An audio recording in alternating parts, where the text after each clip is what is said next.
Shall we play a game? Why, yes, I believe we shall. Oh, I got a live one here.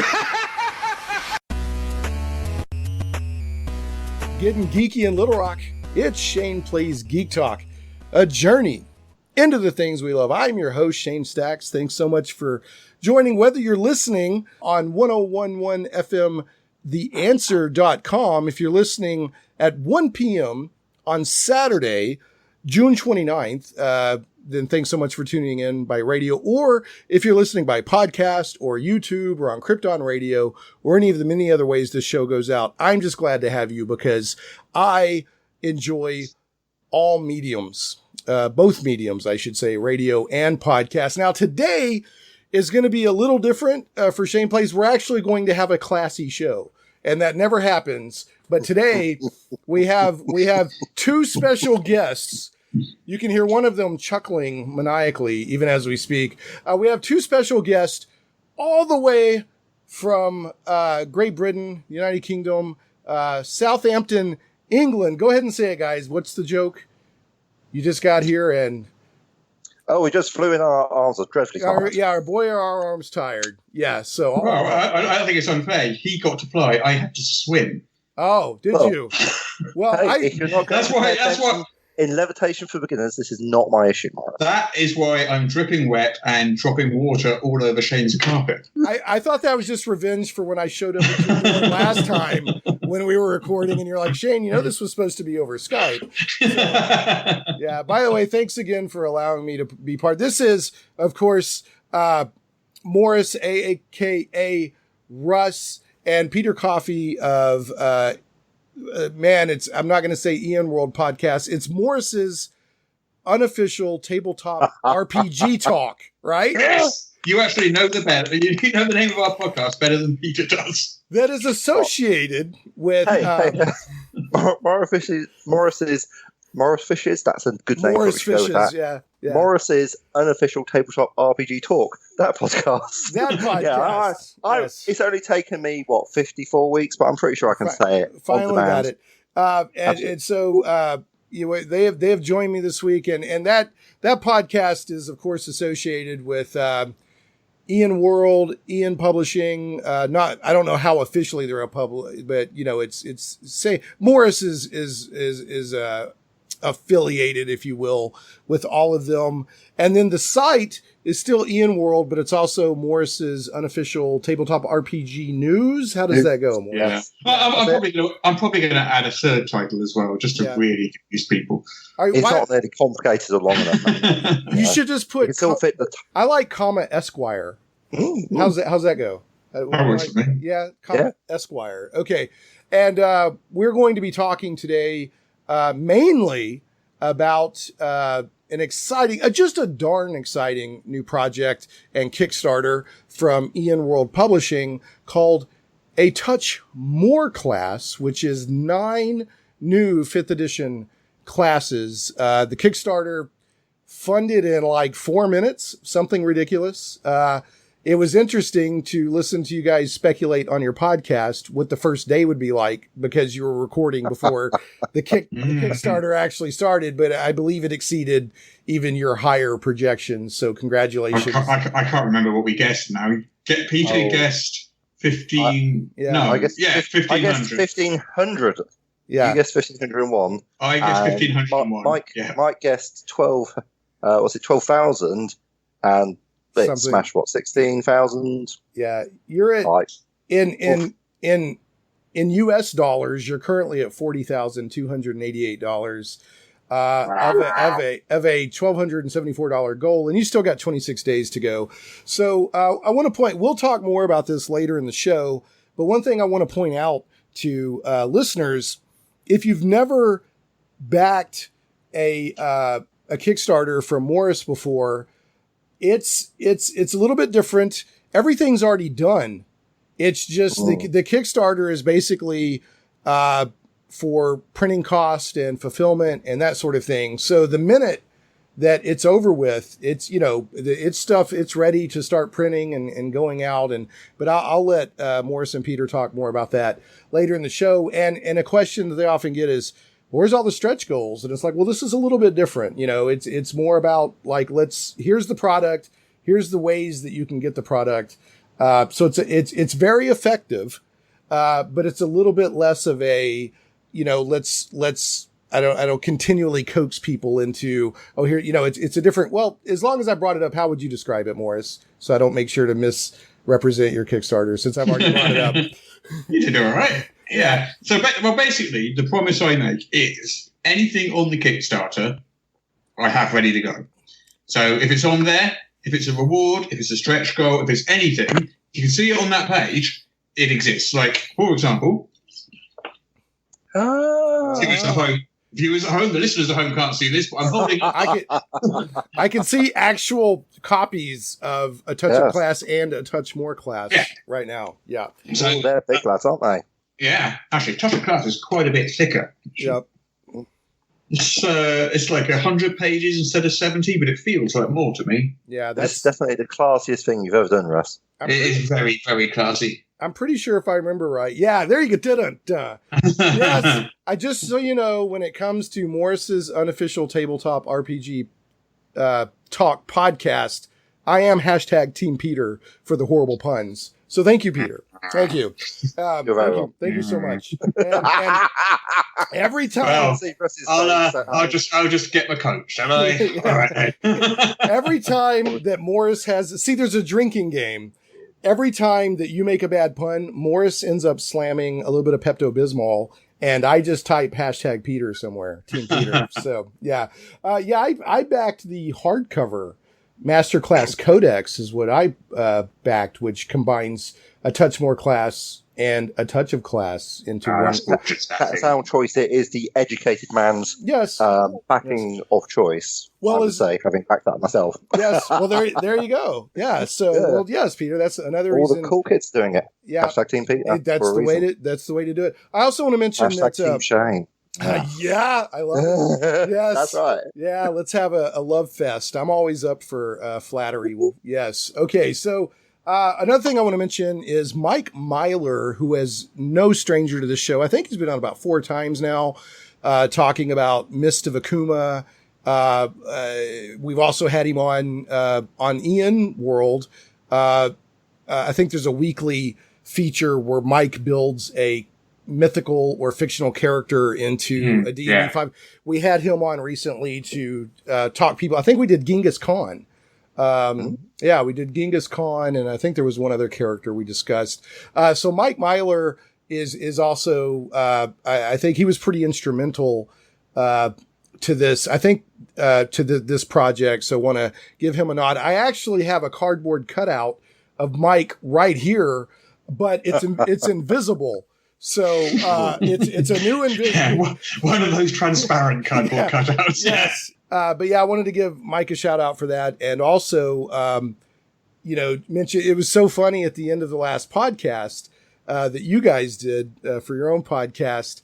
Like in the last 2 minutes, it came out that because you've got What's Old is New, which is Ian World's multi-genre role-playing system, which can we call it a flagship generic role-playing system? Let's do that.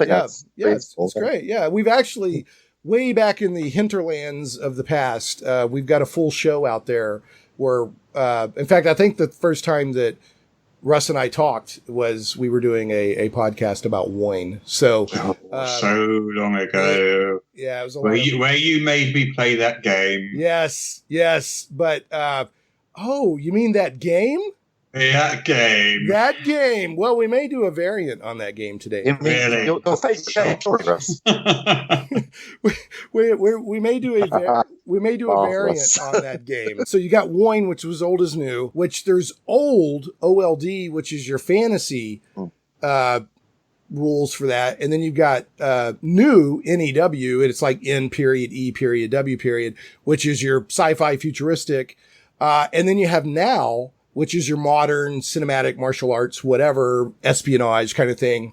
And at the very end of the show, y'all's last podcast, it came out that Mike had written Now. And Peter was like, what? We had all 3 people here involved and we didn't even talk. So I just wanted to point that out. So, yes. But it wasn't a secret or anything. His name is on the cover. Yeah, it was just funny that it kind of came up like at the last minute. I have a very low spot check. I'd say in my defense. So, well, they can't seem fit to mention that. And also, in fairness, right, it's two people involved in What's Old Is New, because I'm not involved in What's Old Is New. Okay, all right. I'm so just a fan. What can I say? Well, it was pretty funny. And so Morrus was like, I love podcasts where it's like listening to people sitting around snacking or having dinner and just talking about their favorite subjects. Because Morrus was like, oh yeah, I totally meant to bring that up earlier, but I forgot. So let's talk about it now. So that was great. Well, there was one point where I was about to say it, and I'm pretty sure Peter went off on one of his custom 45-minute monologues, and I just completely forgot. I am both shocked and horrified by such an unwarranted slur on my character. Yeah. Speaking of... It has no resemblance to the truth whatsoever. So, speaking of shocked and horrified, Peter, congratulations on your recovery. Your swift, one might say, almost miraculously demonstrated recovery that has astrologers, magicians, scientists, and the medical community across the world dumbfounded that you are up and about so quickly again. Oh, well, it's I did die, but yeah, then I got better. Obviously, of course, it's because the sketch character, Professor von Walkhoff and Smythe, that's actually based upon my life, so that does help. So we're yeah, he's played by me. Yeah, we I can play myself without being modest. I suppose so, yeah. Modesty, like it's hard to be modest when you're as great as I am, but I do try. Yeah. All right. So, and we're talking the 50th episode of their podcast. Peter was unavailable, so he strangely suffered a series of increasingly bizarre and convoluted accidents that we ultimately determined that they all happened simultaneously in different universes because there was some sort of particle physics reactor explosion or something. I don't know, but I'm glad you're back. Although I did think the full body cast was kind of a good look. It's what can I say? Just look stylish, whatever I wear. He swapped it for his Jedi wine shirts. Jedi shirts, wine robes. Some might say you can't mix the two. I'd say those people are wrong. Yeah, totally. Yeah. So, okay. One other thing I want to... We digress. Yeah, I digress a lot. So the other thing I want to mention is, folks, the podcast, the Morris's Unofficial Tabletop RPG podcast, does have a Patreon. And I completely enthusiastically recommend checking it out and supporting it. I do think it's the only RPG podcast I listen to every week, and I really enjoy it. It's a good mix of fun and good guests. I get a lot of my news from the podcast. We just like to say RPG news, we hope, Shane, because if you're getting your regular news, we're not a good source. Well, we may be the best source for RPG news. Regular news, not so much. Well, that explains why I seem to be completely out of touch with U.S. politics. It's for the best, trust me. It's a dark timeline you have going on over there. Our US politics segment is for an extra special Patreon, which we only tell special people about. Okay. And the other thing I want to promote is that there's the Insider, EN5IDR, Insider Patreon, which has a lot of really cool content for 5e. Is there anything you want to add to that? 5th edition of Dungeons and Dragons, it's hitting a lot of things. In fact, as part of the joys of a touch more class, in that, having sent out a touch off class, the original Kickstarter, what's that, about 4 years ago, something like that? Yeah. They have been able to take on board absolutely masses of feedback, and they've really got some very nice stuff. After the podcast, I was able to obtain a sneak peek at some of the PDFs proofing for these books. I'm pretty impressed. There's a lot of things in there which they're not overpowered, which is often the problem you get with like homebrew stuff, but actually they're just really interesting, quite clever. So I'm really, really impressed by Touch More Class. I'm not just saying that because Morrus is my mate. Yeah. I'm not paid to say this. I actually do think that. Nice. I was very impressed. I recommend people go listen to the most recent episode, or no, it'll be like 2 episodes back by the time this comes out, of the Morris's Unofficial RPG Talk podcast, because there's a really good discussion with Mike Myler. You can tell that Mike is very enthusiastic about this product, and that Morrus is too. And Mike in his helicopter. Yeah. Mike, I think Darryl did that out well. Yeah, Mike. It was super early in the morning for him, I'd like to say, in his defense. Well, he did expostulate many profanities, but they were in a very positive spin, so he was quite happy with it. So, yeah, that were bleeped. And I think, Peter had to be bleeped. You never have to get bleeped, Peter. And it's true. I just, sometimes something comes from a congruent, authentic place within you. You just have to say it, and that's how I felt. And how I feel is it's time to play a variant of your most favorite game in all the world. So Here it goes. Yeah, Morrus just kind of shriveled in his chair. So here's the thing. I'm interested. Tell me, Shane. Here's what we're going to do. Okay. Because I know that Morrus and, AKA Russ, Peter looks so gleeful right now. Look at him. Has to stay up on the news. So instead of trying to find Kickstarters that he's never heard of, we're going to play a variant of our, and on your podcast, what you do to the glee of me and millions is that they have a game where it's called Guess the Kickstarter by just the name, or by only the name, or something like that. And it's called something like our favorite game in all the world, Guess the Kickstarter by using just the name alone. Something like that. It's really long. It's catchy. So then Peter... But to be fair, you could guess the game just from the name alone quite easily from that. It is a title which does what it says on the tin. It absolutely does. To be fair, that is fair. There's no false advertising there. So what we're going to do is, because Russ has got his ear to the ground on news, and Peter usually tries to stay away from Kickstarters for the game. So on air, on the spot, spontaneously, Peter has to think through in a stream of consciousness what he thinks the game is. And if a guest is there, then they have to do it too. And then we go head to head. Yes. And then Russ, in a completely objective, scientific, unbiased non-arbitrary, assigns points. Very scientific. Yeah. And if Peter ever gets to, I think, -1 million, then a black hole spontaneously appears. So it's quite the tension-filled game. So here's what we're going to do. We're going to do a version of this where, are you familiar? I don't know what they call it in England, but over here we have a board game called Balderdash. Are you familiar with that? I've heard the name. Okay, so in Balderdash, it's like you score points by the person running the game gives out like a name or a title, and you intentionally have to make something up that sounds like it might fit. And then whichever one pleases the person running the game most assigns points. Actually, points are scored by the other players picking the definition that they think is correct. So there's all these crazy definitions offered from the players that may or may not be correct, and the players themselves vote on the one they think is right. Okay. All right. Oh, that sounds interesting. So it's the opposite of the Kickstarter game. Yeah. So, yeah. So we're going to play a variant of that. So it's Balderdash, our favorite game in all the world. Guess the Kickstarter by just the name, but you must lie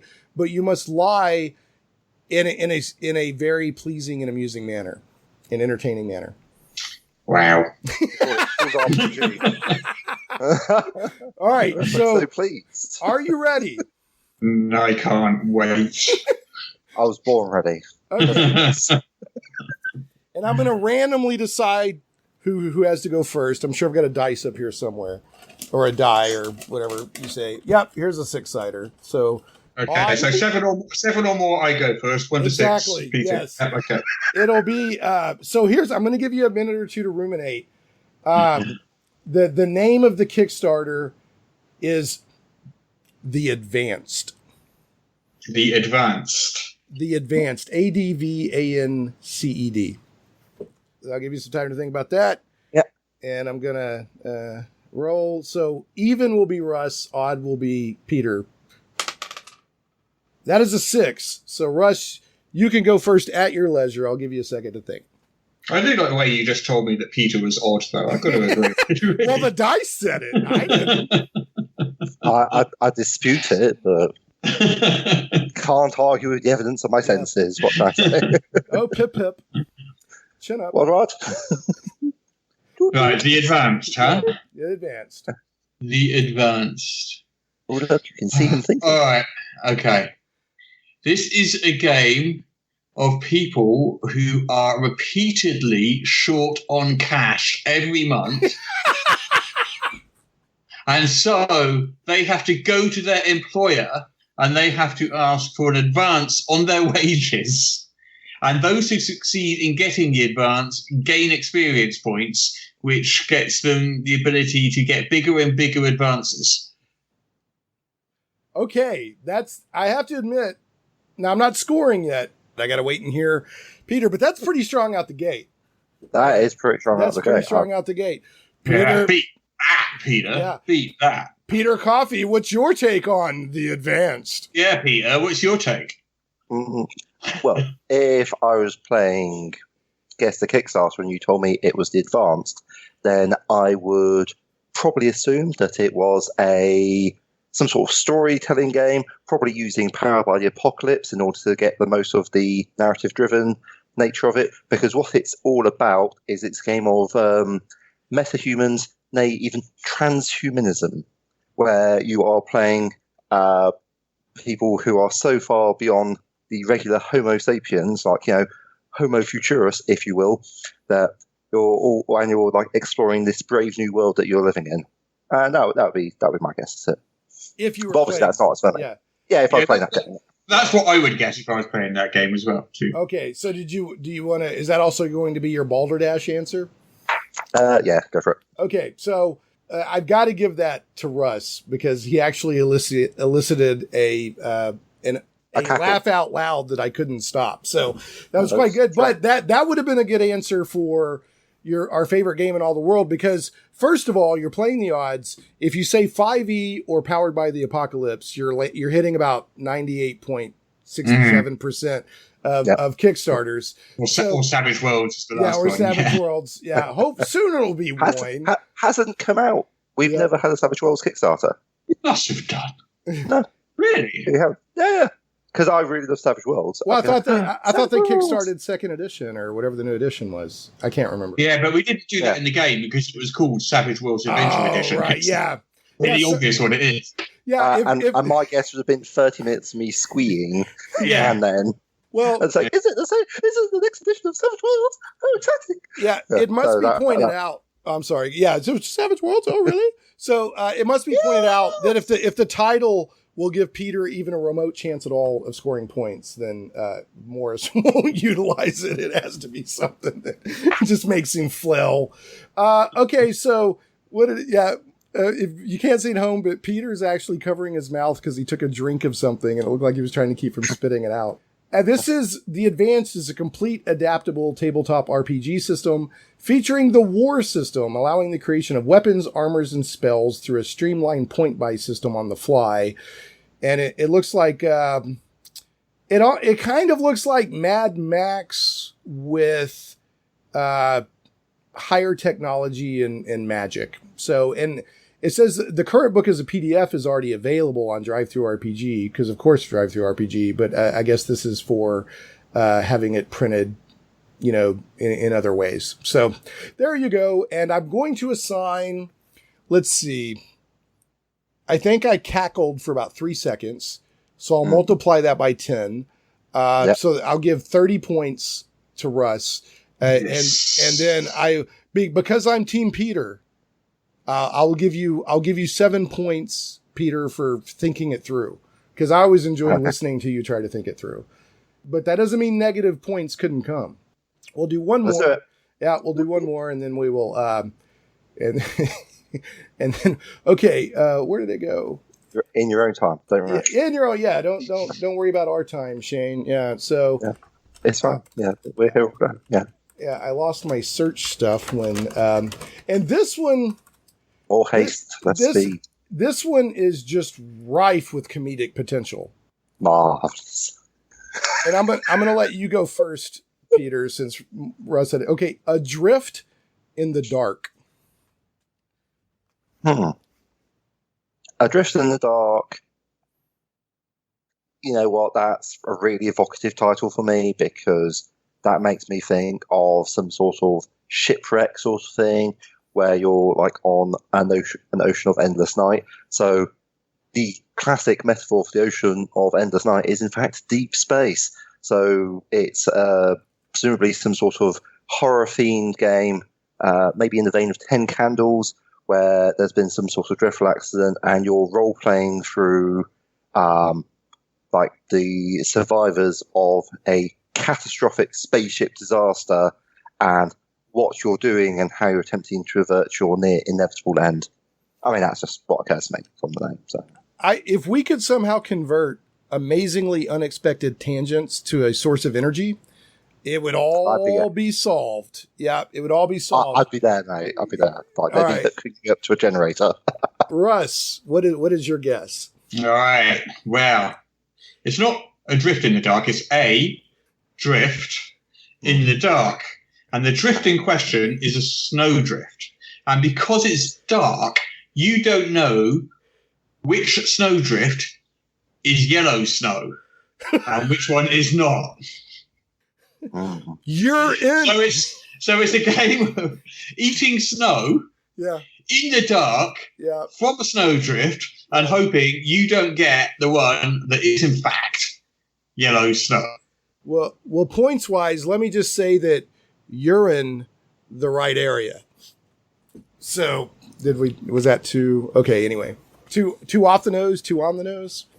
Yellow. It took me like 2 seconds to get it. Yeah. Well, I'll tell you what's funny. If I had been thrown this one, I would have said it's a drift of snow in the dark that has become sentient, and now it is pondering philosophical ramifications of loneliness and cold, and then somehow try to find that into a role-playing game. You could also say it's two or more people in the dark, and they're and through talking in code, they're trying to get each other to catch their drift.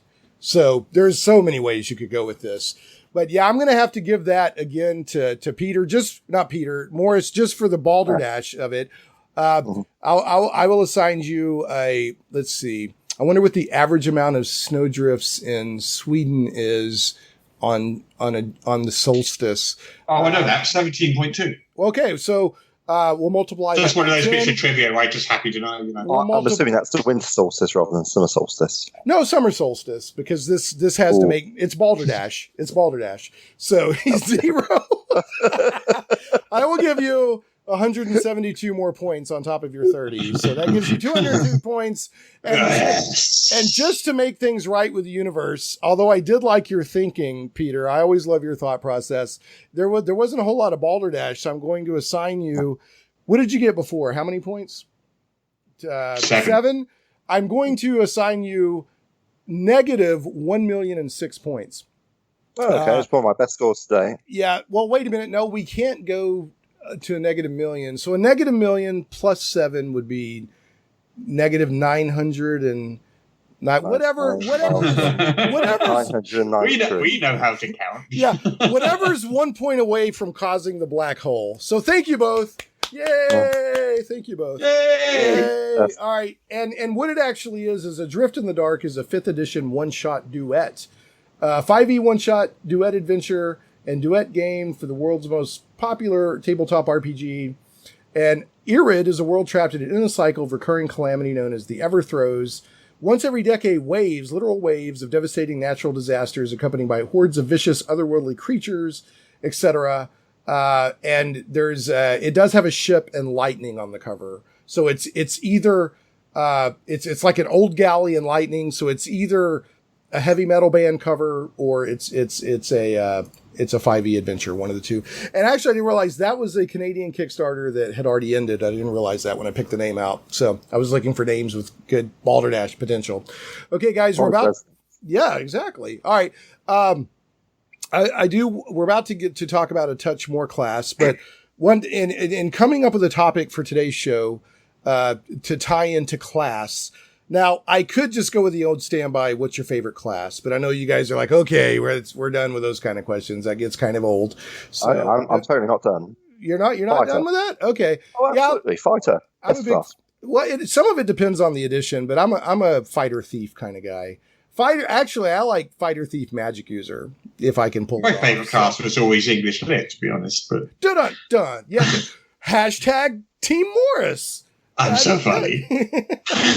All right. Do you want to? I wasn't going to ask what's your favorite class, but if you want to throw it out there, Russ, you can before the actual topic of discussion. Does it have to be a core class? No, because it wasn't really the main topic. So you put out anything you want, pal. In that case, it is the Savant.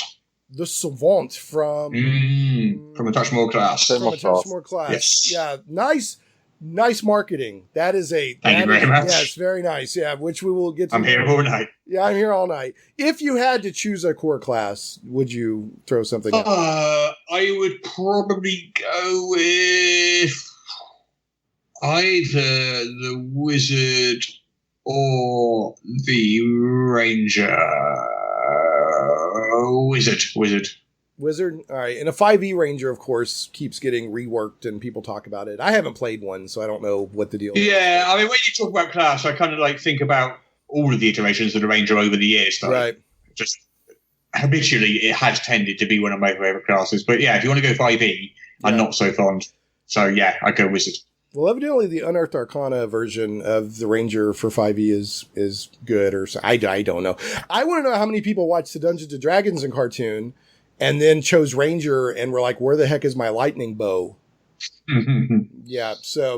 It's a worthwhile question asking. Where is the Ranger's lightning bow? I want to know where my baby cartoon unicorn is. Right? Where is he? Yeah.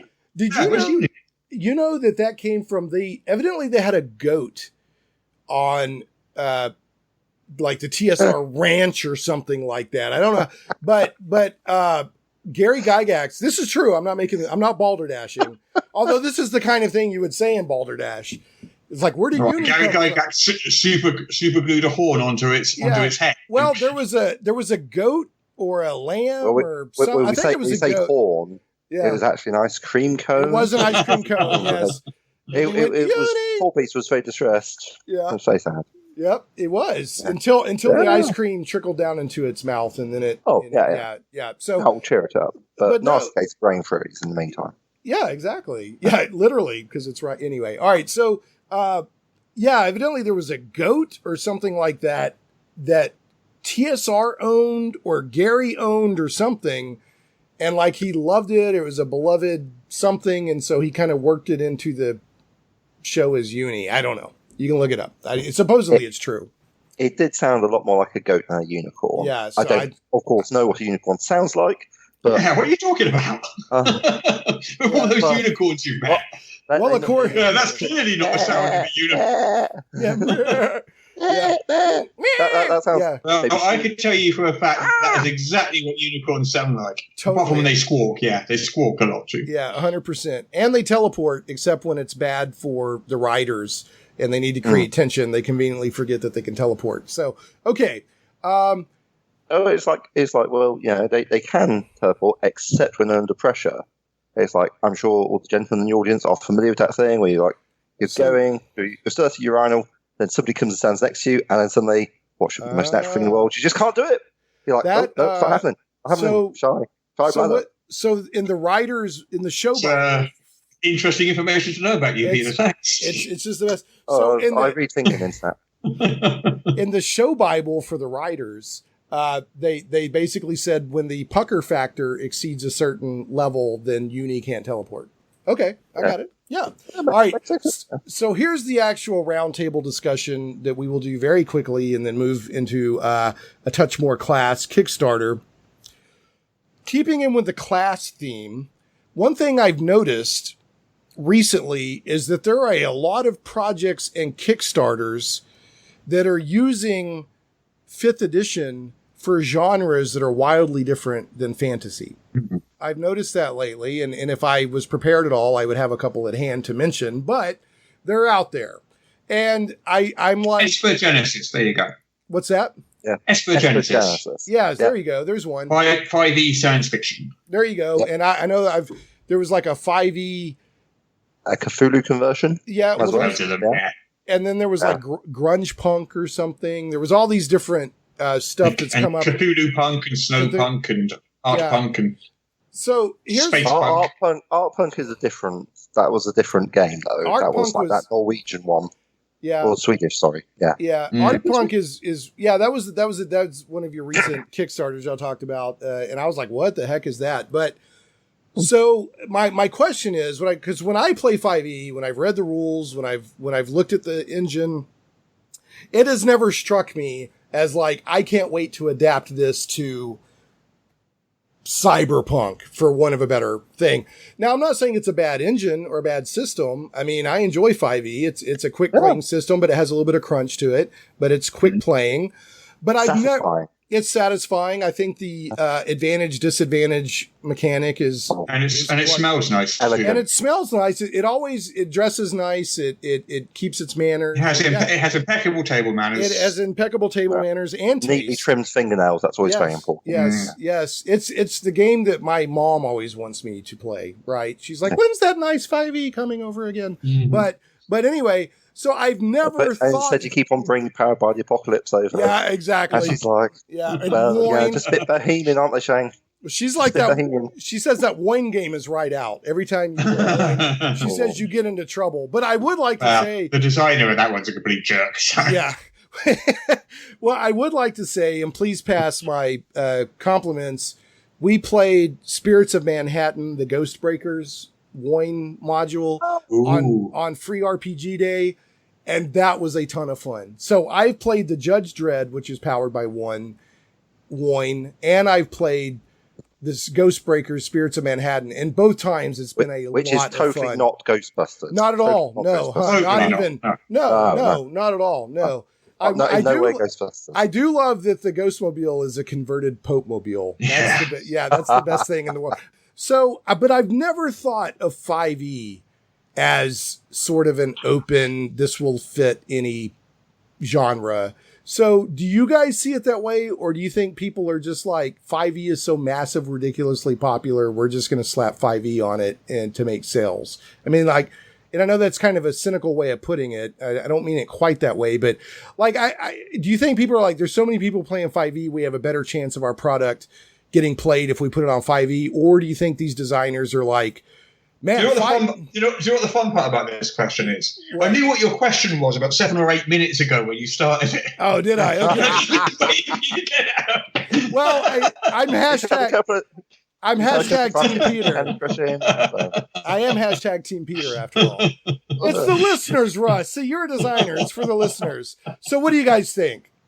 I think there's two things to think about there. Yeah. So the first thing is what they call sort of network externalities. Lots of people play 5e. Lots of people don't want to learn a new rule system. So if you want to release a game, release it in a popular rule system that people already know and don't have to spend their time learning. I mean, that's just sort of like common sense to do that. But the other thing I think is it's basically the D20 system all over again. This is exactly what happened in the early 2000s, isn't it? Different name, D20 system, but it was basically D&D 3.5 applied to every single different genre you could think of. And it's just the same thing happening for exactly the same reasons, for exactly the same market pressures. It's exactly the same situation. So, all right, fair enough. I mean, I think that the D20, like I played the Star Wars D20, and I was like, this really fits. The only change they really had to make was they had to add, wasn't just hit points. There was another mechanic that represented the fact that you were using up vitality, like just dodging out of the way of stuff. And then a critical hit bypassed that and would go straight to your hit points. And with that one little mechanic added, I thought it fit Star Wars and D20 Modern and all that pretty well. I guess I haven't thought about it to that point with 5e. So what do you think, Peter? What is your take on this? Or do you have one? Well, I can definitely say, because with the role-playing game club that I run, the Southampton Guild Role Players, we have a lot of people walk in the door. Many people are specifically to play the 5th edition of Dungeons & Dragons. The nature of the 8-10 games that we get going is that not all of our GMs want to run that, and not everyone wants to play that. So the issue then arises is that, as Russ correctly identified, people are invested in learning a system, Right. and they don't want to break out of it, and that makes sense. So I think that's been part of the reason for rise of the old school Renaissance Yes. way. You've got lots of people who really want to play the hardcore tactical, challenge the player, not the character style of play. And for people who are very into the story, the Powered by the Apocalypse is very, very, very promising. But for a lot of people, they're just like, they won't play anything unless it says Fish Dead on the box. So it seems like a silly maneuver to cut out, 85% Right. of all games? Yeah. Yeah, That's fair. a large market. No. Well, it often occurs to me that if you get a brand new player who comes in and probably just thinks of Dungeons and Dragons as being synonymous with role playing, like they basically mean the same thing to them. They're not necessarily aware there's all these other games. You could put a different game in front of them and they probably wouldn't realise. There might be some use of gaffer tape and black marker involved. They're playing like Rollmaster, and you just put like a yellow sticky on front. Yeah, exactly. 5e. Yeah. Unless they've actually watched it being played. Yeah. There's some ideas that, and obviously people can watch it being played. For instance, as you have identified many times before, Russ, the rise of the podcast, things like Critical Role and so forth, which is absolutely massive, has been very influential in getting people to play. It really has. Yeah. I can't, it's not my cup of tea, but I can't fault it for being highly entertaining based on the amount of followers that it has. I mean, it's just, so, yeah, like I said, just kind of, I was like, it got me thinking, I'm like, what class of system is the game engine actually? And it, like I said, it doesn't, I guess I could revisit it, but it just doesn't strike me as being easily adaptable to other genres, but maybe it is. I don't know. There's a lot of it. There's a lot of it out there. It's pretty swingy, to be fair. You've got a flat D20 roll. Reskin, can't you? Yeah. Almost any game system you can reskin pretty easily, and most things will do an adequate job of anything. Yeah. It's just whether or not it excels at a particular thing or not. Yeah, I mean, it's a question. I mean, a lot of game, as we all know, when you play role-playing games, it's down to the game's master. That's the most important thing, Yeah, that's the single biggest point. But if the games master is newer, because they're getting into it for the first time, a system that will support them is really important. Like, I like for things like Apocalypse World, Dungeon World, there are explicit instructions on what the GM should be doing. Which at first I was like, well, yeah, of course you've got to be doing this. But no, it's like there's a list of about 5 or 6 things. And any time, I quote, the players look to you for something, right, you go to one of these moves. I'm like, oh, that would be quick, wouldn't it? Are we talking like dance moves here? Yeah, exactly. Like, do you go into the full tango? Do you go for a salsa? It's or do you just do a bit of dabbing? All right, well, let's go. We definitely need a interpretive dance mechanic for 5e, without a doubt. And we all know that we're ultimately going to the Modifius system. And by Modifius 3.5, the only holdouts are going to be Woin, Powered by the Apocalypse, and MERP. So, I mean, that's, MERPs will be the only holdout, and everybody else will have been absorbed. So, yeah, I'm pretty sure if Modifius makes Russ a good offer, he won't say no. Listen, we got an offer. You can't review. He's going to wake up and there'll be like a dragon head in his bed. They'll have all those big black dragon heads that you can buy. They'll be like, at which point I'll just go, thank you very much. Thank you. Talk. All right, that's a good place to pause and get some show notes and a break in. And when we get back, we'll be talking in depth about the A Touch More class Kickstarter, which is 9 new classes that are extremely cool for D&D 5th edition, or I suppose just 5th edition in general these days. Don't forget this show goes out as a radio show, over-the-air Geek Talk radio show on Saturdays at 1 p.m. Central in Little Rock on 101.1 FM The Answer. It also streams simultaneously on 101.1 FM TheAnswer.com.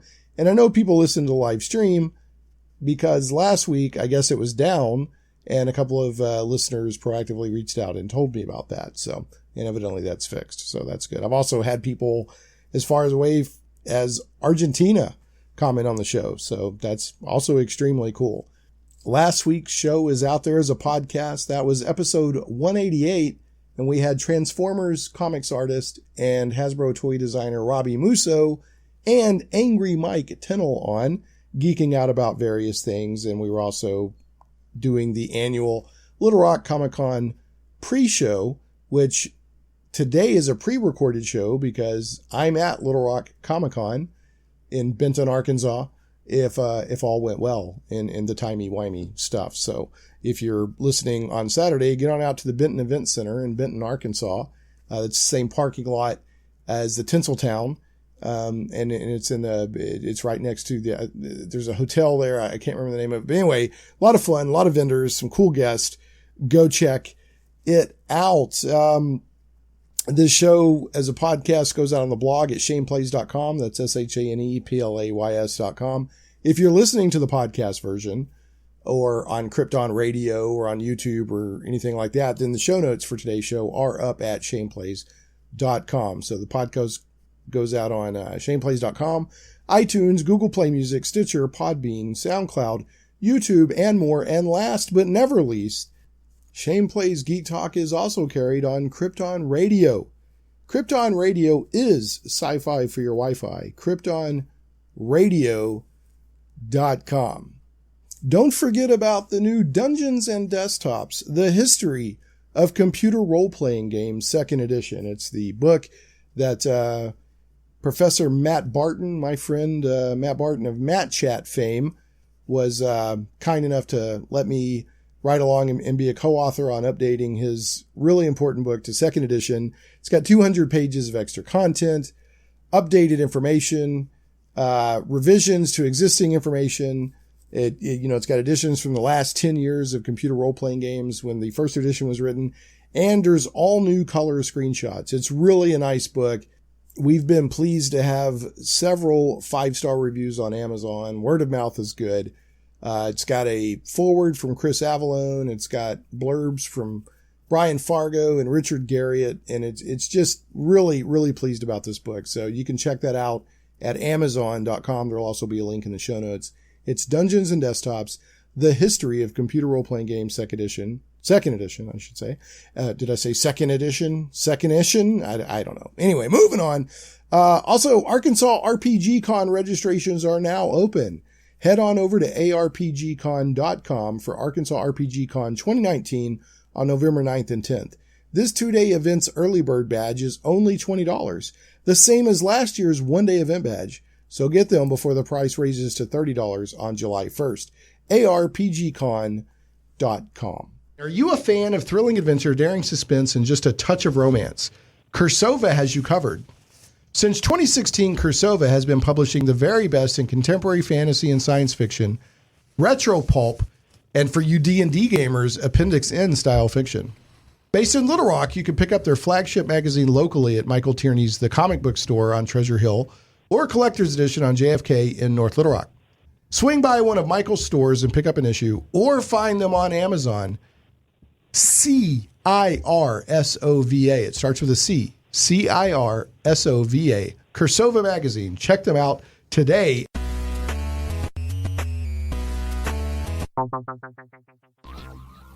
Comic book lovers, visit thewildstars.com today. From the mind of author and comic book industry expert Michael Tierney, it's not just a comic book, it's a comic book novel. The Wild Stars is sci-fi and so much more. Learn the explanations behind UFOs and space gods. This isn't the Twilight Zone. This is the region of the Milky Way galaxy known as the Wild Stars. We guarantee you've never read anything like it.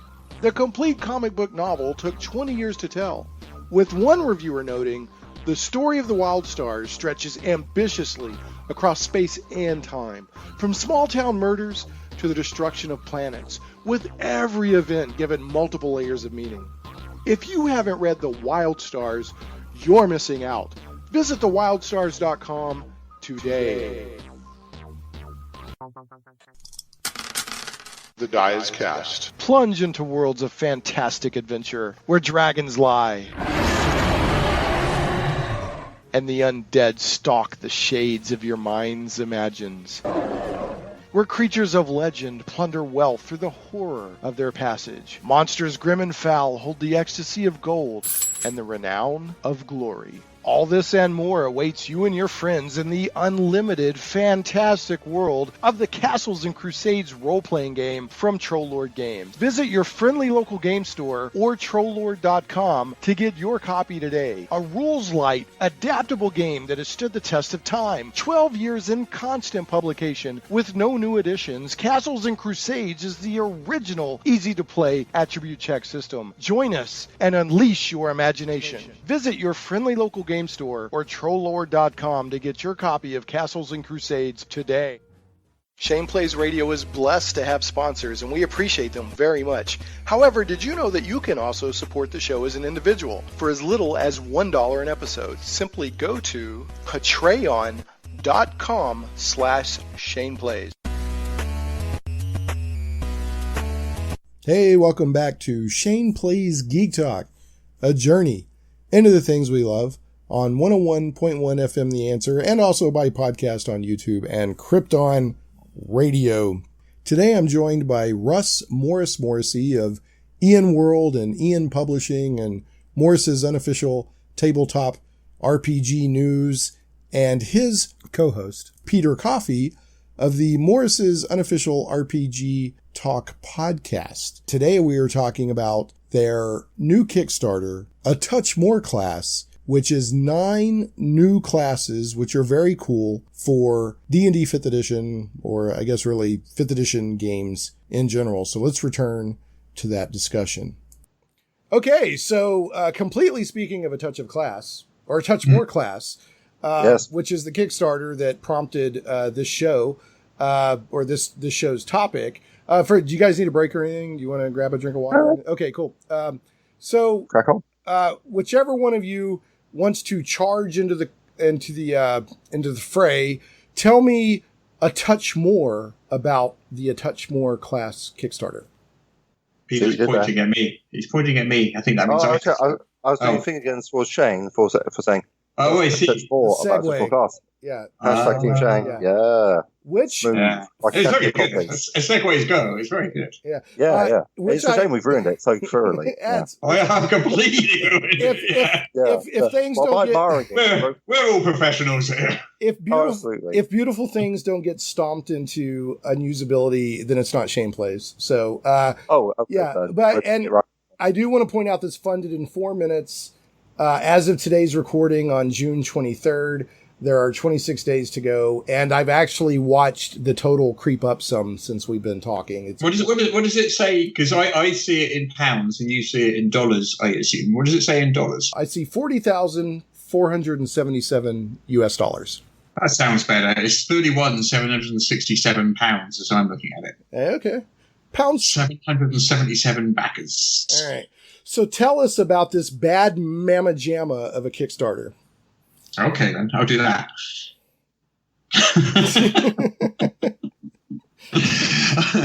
So this is... Your own time, Russ. You sure do it? So this is like a sequel to a Kickstarter we did in 2017. And a couple of years ago, we did a Kickstarter for a Touch of class, and that had 7 new character classes for D&D 5th edition. And it was super, super popular. We got 2,500 backers. Did really, really, really well for us. And we've spent the last year or two designing 9 more character classes, which have gone through playtesting through Insider magazine and are now ready to be unveiled upon the world in the form of a gorgeous softcover book. Yay! Woohoo! Yay! I love it. All right, so Crowd goes wild. and what we talked about a little earlier in the show was the work. The writing's done, the layout's done. In fact, you have proof copies that looked Right here. you held up. Right here. Yes. So your Kickstarters are interesting in the fact that as soon as the Kickstarter ends, fulfillment begins. Yeah, so we started doing that, must be like 3 or 4 years ago. I started doing that, and I've insisted on it in every single Kickstarter so far now, because it really, really serves me well. I think perhaps you lose a little bit of funding in the fact that you can't keep piling on more and more, promises of bigger and greater things disappearing off into the horizon, into the future. But it also means that there isn't loads of work disappearing off into the horizon in the future for you. And in 2 years' time, I'm not going to be sitting there desperately still trying to fulfill bits of this Kickstarter. It means that basically by July, September or whatever, it's done. I'm moving on and I can do something else. Everyone's got their rewards. And more relevantly, has a punter, has someone who's backing this. You're like, oh, I've ordered it and now I have my stuff. Interesting. It's the strangest thing. And to give people an idea, you literally, as soon as the Kickstarter ends, you literally begin sending the PDFs right then. So the PDFs go out literally within minutes. And when I say within minutes, I don't mean like 30 minutes. I mean like 3 minutes, like 4 minutes of the Kickstarter ending. I'm sitting there, I watch the Kickstarter end, I press send. Nice. Wow. So, and you get the PDFs straight away, immediately. Yeah. And then, of course, the print. And then as soon as the Kickstarter funds clear, which takes 10 days, I think, on Kickstarter for it to collect all the funds, I put in the order for the print run, and off we go. Nice. Away for the races. And these are the Ian World Insider. We talked about the Insider earlier, which is a Patreon program that creates cool new content for 5e. And this is a Touch More class, which is 9 more character classes for your 5th edition game. And some of the reward or the pledge levels also include the original A Touch of class, but I believe it's been revised a little bit. Or Yeah. So what kind of revisions were done? Well, so it's been about 2017. So it's been 2 years since that book came out, and in that time, we've had loads and loads and loads of feedback. I mean, generally speaking, we've had great reviews. It's not like, people were saying it was bad, but we have had lots and lots of feedback. So basically every single class has been tweaked and updated, some more than others. Some of them, it's tiny little tweaks. The Cardcaster got the biggest change because a lot of the feedback we got in the Cardcaster was people kind of, not that the class itself was anything wrong with it, but the way we explained it, it wasn't that easy to understand. So we've just basically rewritten the same class to make it a lot easier and clearer to understand. The language has been simplified and brought more in line with the grammar of Dungeons and Dragons. So if you are familiar with the PHB, you will then be able to pick these up and it will all make more sense to help things like multi-classing go forth. And things like, the Cardcaster now has spell slots. I think Mike identified as the big change, which it didn't before. And what it did is just that they weren't called spell slots. And so that meant that mechanic didn't technically interact with spell slot-based mechanics from elsewhere. So now, because we've explicitly said these are spell slots, and use spell slots instead of a custom spell slot-esque thing, it means it interacts with anything that interacts with spell slots. So it's a really tiny change, really, but conceptually it's quite a big change in how it makes it work. It's important if you're a rules lawyer and a Pete and Spout rules grammar. Hi! I'm a recovering rules liar. I'm like, you gave me this book and told me to learn it. What do you mean? So I used to be, and I'm definitely the opposite of one now. I'm now a fun lawyer. Yeah, I am too as a GM and a DM and as a player, because the goal is to have fun, Yeah. I mean, but you have to be consistent, but that's a whole nother discussion. I actually have a rules lawyer at my table who has actually become quite helpful because I channeled it into, so-and-so, what does that rule say? And I've always had that. I've always had someone at my table who I can just go to, ask them a question. I can get on with doing stuff. Right. So you don't get that horrible thing where you don't get that horrible thing where people are sitting there watching you read a book, which is the opposite of having fun. Entertainment, obviously. No, it's like, and also it's like helping people because if as the GM you know the rules, then when people are coming to you with their characters, it's like, oh, this is the concept behind it, and you're looking at it saying, well, no, this won't work. If you make a couple of changes, they're able to execute their characters much more effectively, and they're able to have fun being the big damn heroes or magnificent pastry chefs that they're meant to be. Yeah, the murder hobos of renown. So, Yeah. So a Touch of Class has just been revised and updated. It's not massive changes at all, but it's being tweaked, revised, and updated. And then, you can get the updated version. Okay. Along with the new book here. Right, and it has 7 classes for 5e. And just so people know, the Cardcaster is a type of spellcaster that has sort of a tarot deck kind of concept where, depending on what cards they have drawn, is what that's what spells you have available to use. Yeah, right. Which is a really neat take on things. Now, for a Touch More class, they're actually doing 9 classes. They all originally appeared in Insider, the 5th edition Patreon. And I got to tell you, out of all of these, the one that appeals to me the most, role-playing wise, is the Gemini Two-Faced Warrior. Okay. And I'll tell you why. I love D&D, and I love Tolkien-style medieval high fantasy, but I also love weird stuff like Numenera. Like these just weird, or like Planescape. Oh, This kind of fits in with that. So what the Gemini Two-Faced Warrior does, depending on, you basically have 2 personalities, and depending on what you roll on any given day is which personality. Yeah, you're that personality for the day. But it's not just a personality, it's abilities as well. Right. Yeah. And they contrast. So you might have a very brave warrior and sort of a cowardly or conniving personality, and you don't know which one you're going to be, right? Yeah. Seems like an excellent way to stretch your role-playing muscles. It does. Yeah. Like one day you might be young, the next day you might be old, for example, or, it's various different opposing concepts. Right. Which you switch. And they have to be in contrast. Yeah, opposing, like you said. Yeah, they're I like to say diametrically. They're diametrically opposed. Yeah. So, yes. Nice. Yes. Strong word. I'm going to read... Orthogonal as opposed to parallel. Octagonal? Yes. Yes, absolutely. Surreal is also a fun word that I like to fall back on. So I'm going to throw out the names of the classes, and then, y'all can expand on any of these if you want. Let's see. The Blood Weaver, Macabre Magician. The Fate Bender, Destiny's Chosen. Chosen. Destiny's Trojan. Destiny's Chosen. Destiny's Trojan. You get rolled around your...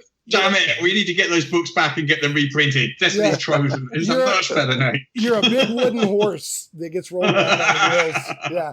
Yeah. The Gemini... I quite like the Fate Bender. That was an interesting concept. The various subclasses, which there's like 3, because don't forget you're getting not just the class, but you're also getting subclasses within it. Right. Each one of these has subclasses, right? Yeah. So like I looked at the mascot and I thought, oh, okay, that is very, very cool. Because basically anytime somebody rolls a 20, then you give like a little buff to everyone on the table and you get like an extra fate point.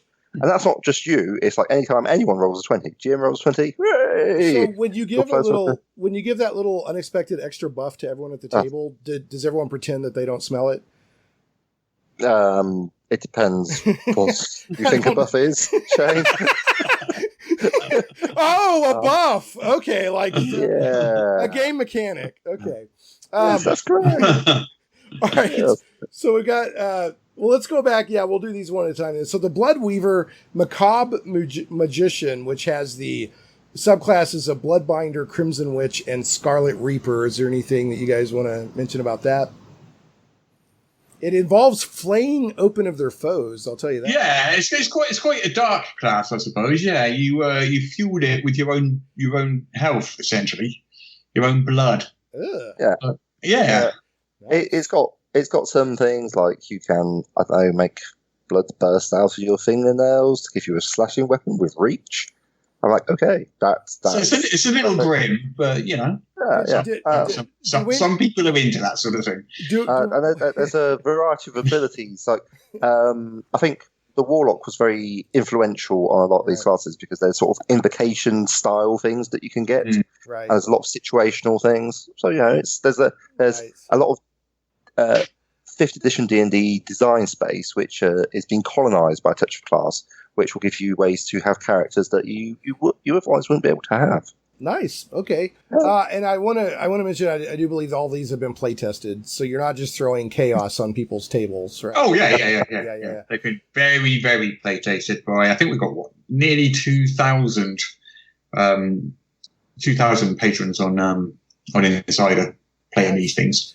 So with stuff like the Bloodweaver, do we need to do a GoFundMe for some counseling for Mike after having channel all this stuff? So, all right. Well, I'm hoping he wasn't laughing at it because no, running around like Okay. Anyway, we'll just moving right on. So the Geomancer, Nature's Hearth Mage.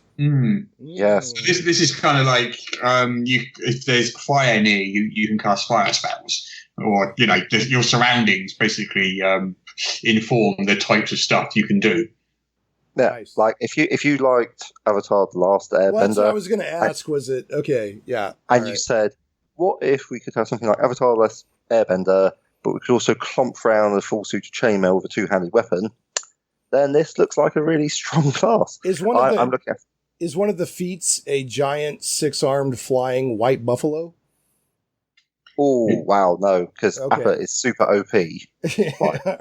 That's just game breaking. If you bring Appa to the table, it's like, you're talking anime now, which basically means I've got no idea what you're talking about. There's a great animal companion, basically in The Last Airbender.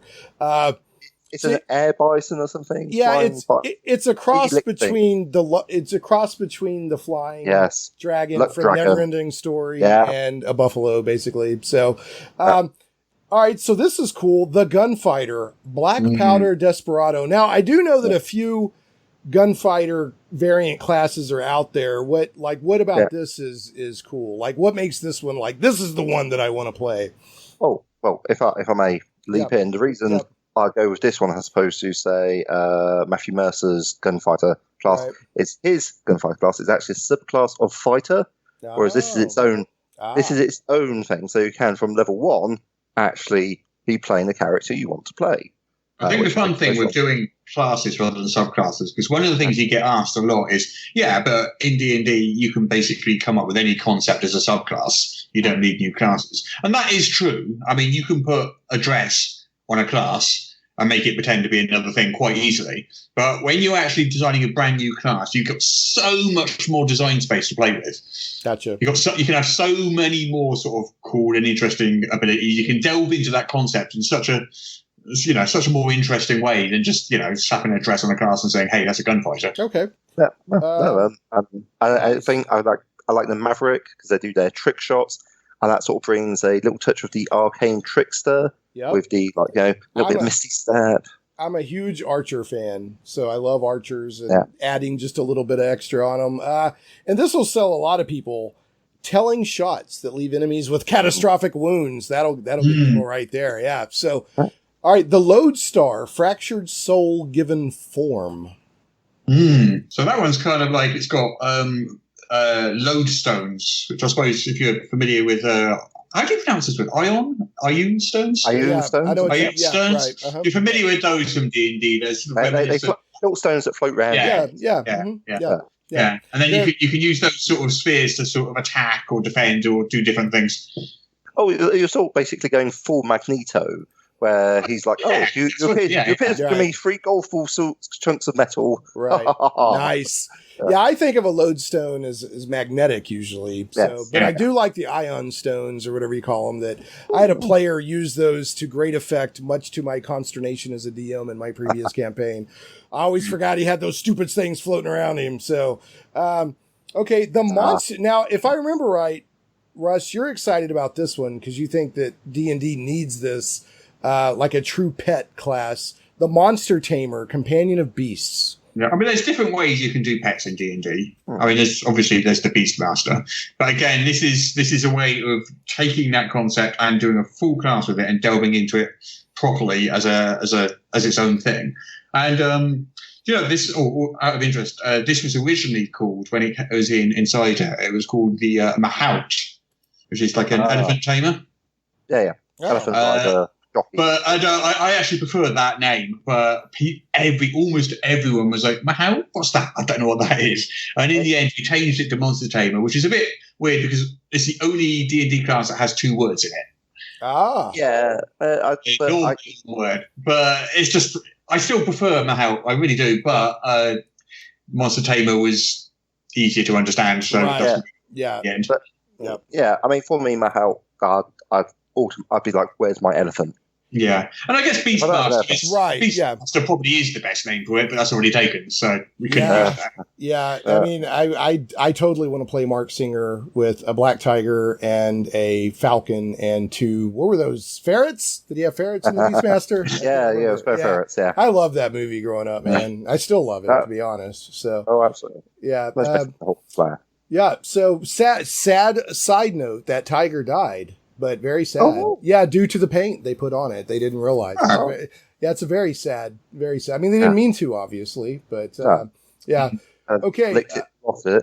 And one of the things I do like about the Monster Tamer is it's not just beasts you get; it opens it to oozes, aberrations, and even dragons. Yeah, monsters basically. Yeah. You get all sorts of animals and monsters. Yeah. If you want to tame a dragon, this has you covered. You had me at oozes and slimes. Yes, I mean, someone just followed along by a group of oozes and slimes, just like following along. I have this thought of almost like a utility belt with all these little clay pots, and different one has a different type of ooze or slime in it. I love Black that. pudding, I choose you. Yeah, exactly. Yeah, like a big backpack with a crank handle that you spray black. Yeah, black pudding on people. Yeah.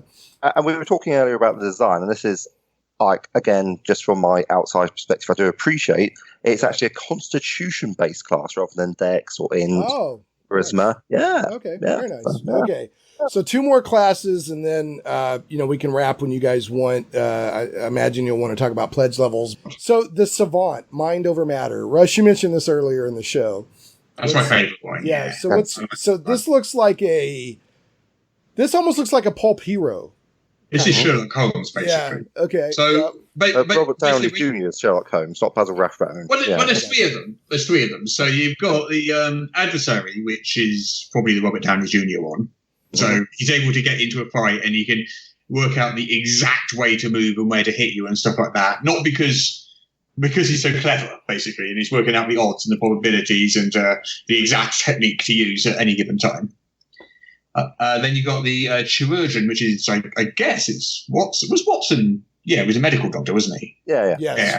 So the chirurgeon's a medical doctor, and then you got the coordinator, which I guess is Moriarty. He's like the sort of genius who deduces stuff and all that sort of thing. Well, possibly. I suppose the coordinator is more the sort of traditional Sherlock Holmes, I suppose. Right. Whereas the adversary is more the Robert Downey Jr. Sherlock Holmes. That has all the train timetable for all 20 train companies for London memorized, so he knows exactly how to get everywhere very quickly. Right.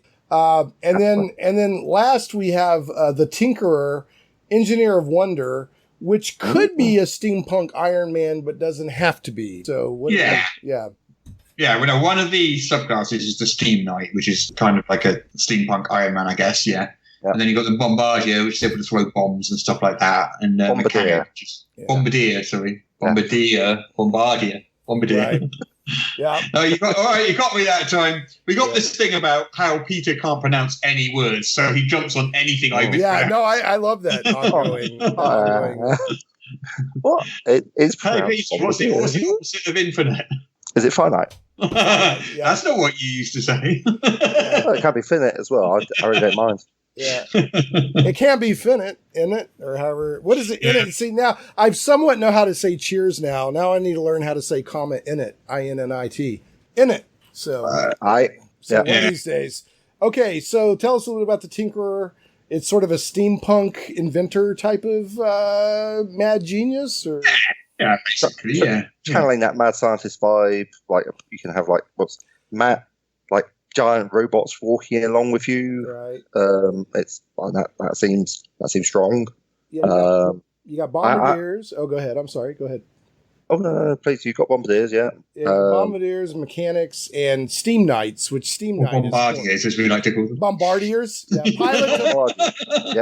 Yeah, pilot to bombardier. And I'm guessing a steam knight would be sort of powered armor, which in the right setting could be quite cool. So yeah.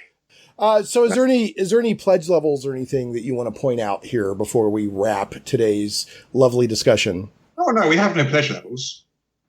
What sort of a Kickstarter do you think we're running here? Yeah, what the heck? Yeah, what? What do you mean? No, everybody gets it free. We pay you. No, it's the opposite of that. It's the opposite of what I just said. It's the opposite of that. There's so many pleasurables, but one of the things that like keep forgetting about is like you get the PDFs of the books, obviously, but there's also the 60 odd subclasses that you get as well. That there's a lot. I know for the existing PHB player handbook classes. Yeah. So there's, I think it's 28 or 29 PDFs, each of which has sort of 2, 3, or 4 subclasses in it, making around about 60-ish in total. And they're all for the core classes from the player's handbook. So lots and lots, and they're free. Every backer gets all of those just for free. I think if you go over £20 on it. I know, everyone gets them. Oh, everybody. Well, there you go. Yeah, everyone gets them. Every backer gets them. I saw an email. In fact, I've gotten an update from the Kickstarter campaign today that I haven't had a chance to read. But I noticed that was one of the things that an email a while back. Let's see what today's says. Says, as promised, here's another of the 5 stretch goal PDFs released early before the Kickstarter ends. This is a celebration for reaching 30,000 pounds. We'll release another 5 early if we're lucky enough to reach 40,000 pounds. Yeah. How many Kickstarters have you ever done where you get the rewards before the campaign ends? Pretty great stuff. Sweeten that pot. Ian Publishing, it's a different model of Kickstarter, which I'm kind of liking. I'll be honest. and just one example, the Planar Explorer, the Explorer Rare, Planar Explorer, who's a Ranger archetype. So that just today happened. That went out just a few hours ago. So I'll tell you, these classes are very cool. Normally, my players in our next campaign, or if somebody, if they have a player or a character die and need to roll up a new one, they're going to be in for a nice surprise. Because normally I'm like Player's Handbook, the SCAG, Sword Coast Adventurers Guide, and is it Xanathars? Xanathars. All right. And occasionally, I do have a Lizard Folk player right now because he made a good case. But usually if it's in one of those 3 books, I'm like, it's good to go. Everything else is like, we'll discuss it because it's more of a high fantasy kind of campaign. So, but when these come out, I'm going to say all of these are on the table, as it were. So let's have fun. So so they're going to be very, very happy and the reason I'm going with that is, one, they're interesting, but I know that they've been play tested like crazy. So, and also I'm paying you. Yeah, the check's in the post. Yeah. Woohoo! use my glasses, please. You just somehow keep misspelling my PayPal account. I don't understand. So, all right, well, folks, this has been a lovely discussion with Russ Morrissey, aka Morrus, and Peter Coffey of the Southampton Guild of Role Players. You're on Twitter at of Role Players, right? Isn't that yours, Peter? Your Twitter account of Role Players? Yeah. Yeah. And then it's a weird Twitter handle. Thinking about it. I never quite understood it. He's thinking about it. Well, there's an amazing chap who comes to the club called Joe Rogers who really likes us, and since I don't really tweet, he's sort of started doing it for us. Okay, fair enough. Yeah, we found it out when we were setting up the website, and the person who set up the website was looking for the thing, says, "Oh, we got a Twitter account," and looks it up and has put it in. I'm like, that's not at Sotten RPG. I need to change that. But no, actually, we've got basically an official Twitter which has nothing, and the unofficial Twitter which has everything. Okay, so what's the unofficial Twitter? I think it's at of Role Players. Okay, So what's the official one then? At Sotten RPG, it's a nice little egg. Right. Okay. Oh yeah, it's the Twitter that hasn't done anything and hatched yet. Okay. And then of course, Morrus is at Morrus. Morrus, yeah. Yeah, and don't forget about a lot of thought went into that handle. It works. Yeah, it's the same for the podcast Patreon as well. All right. Patreon.com MORRUS. I mean, by all means, if you're listening to Shane's fantastic program. You're clearly a person of taste and distinction, and exactly the sort of listener that we would be delighted to have on.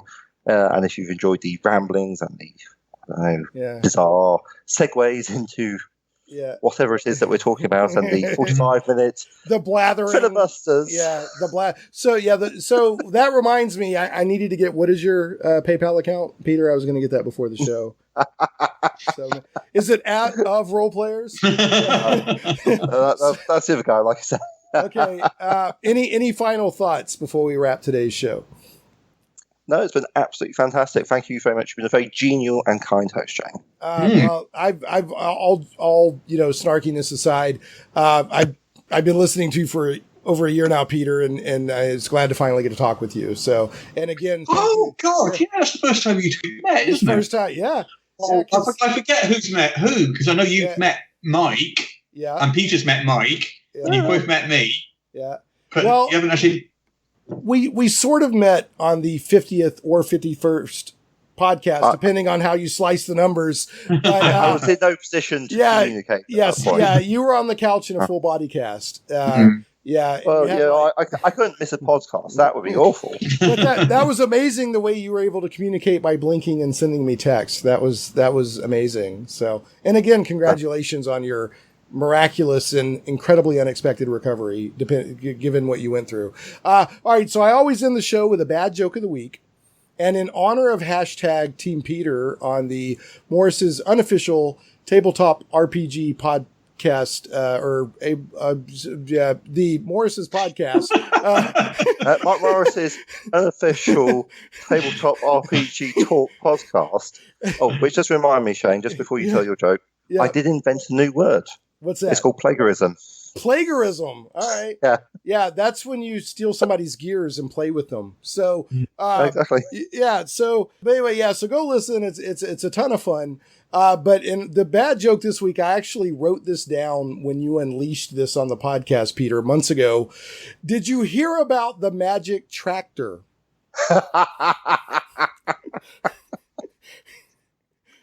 No, tell me, Shane. Tell me about the magic tractor. Well, it was driving down the road and turned into a field. That's the old, when is a car not a car when it turns into a driveway? Yeah. I told that to my great uncle, and he actually gave me the textbook definition of a bemused look. I actually took a step backwards. What? All right, guys, I'm gonna let you. So what you're saying? You actually weaponized the joke, forced him backwards. Well, it was already weaponized. You're welcome. I think we increased the plutonium mixture. So, all right, guys, it's been a pleasure, folks. Don't forget a Touch More Class Kickstarter going through July 19th, 2019 at 5 p.m. CDT, which is, I believe, 11 p.m. UK time. So, yes. All right. Well, thanks again. Peter, keep bringing those puns. And Morrus, keep bringing all that Morrissey stuff that you do so well. That Morrissey stuff.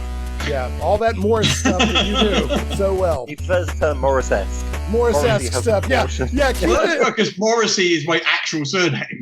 Yeah, all that. The Morris-esque entertainment that you're so great at bringing us. All right, you guys have a good one. I really appreciate the time. Thank you, Shane. It was good fun. You're welcome.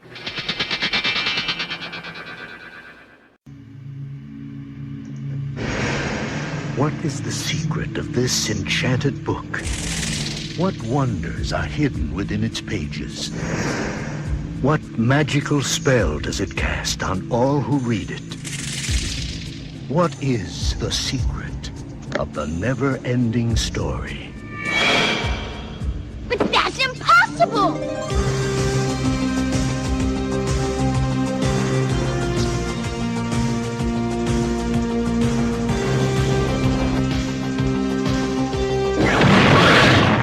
Enter a world where a young boy's imagination becomes a vivid reality.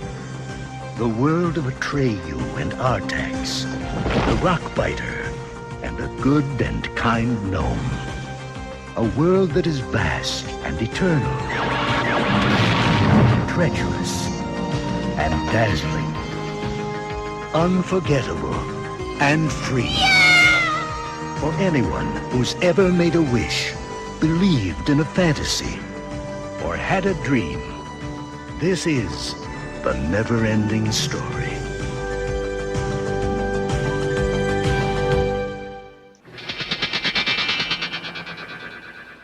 Shane Plays Radio is blessed to have sponsors, and we appreciate them very much. However, did you know that you can also support the show as an individual for as little as $1 an episode? Simply go to patreon.com/ShanePlays.